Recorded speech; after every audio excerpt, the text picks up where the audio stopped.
Biodiversity has often been referred to as a complex web of species and ecosystems that sustains all life on this planet.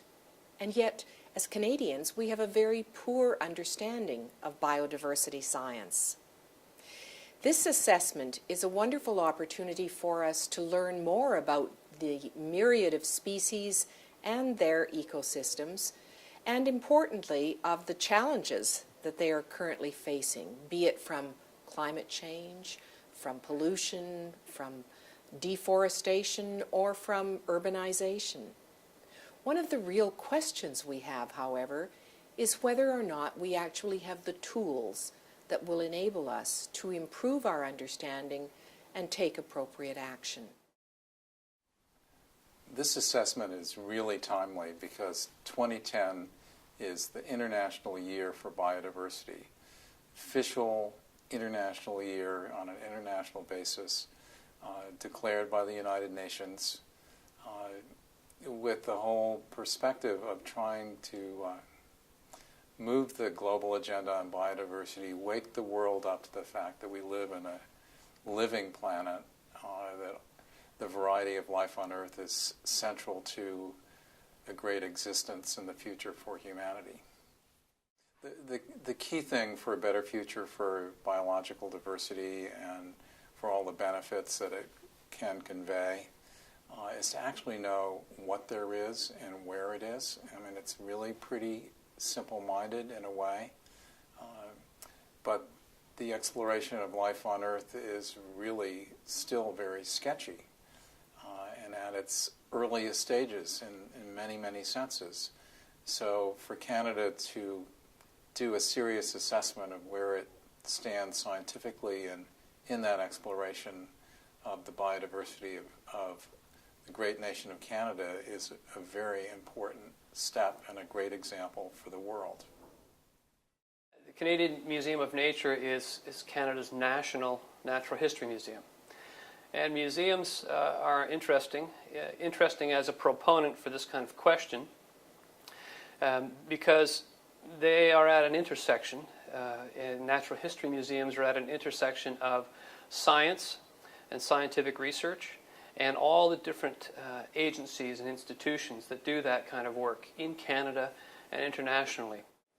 Part of the activity of a museum, though, goes beyond just creating new knowledge through scientific research. We also try and translate that to the public so they can understand it. And so we know of the issues that are concerning Canadians especially, relating to biodiversity and the environment in general. And we also know some of the issues around the authorities, the experts that create that information that help us create these messages to the public. And so for many years, the Canadian Museum of Nature has been aware that some of the expertise and the systems involved with these scientific experts and in storing and sharing the knowledge around biodiversity and biodiversity science have been in a bit of trouble. We know that the number of experts is down. We know that it is more and more difficult to find support for the systems that help support them, that is keeping specimens in order and in sharing the information digitally. And so in conjunction with our partners in the Alliance of Natural History Museums, the Canadian Museum of Nature framed this question. In Canada today, there are estimated to be over 140,000 species of animals and plants, and we only know about half of them.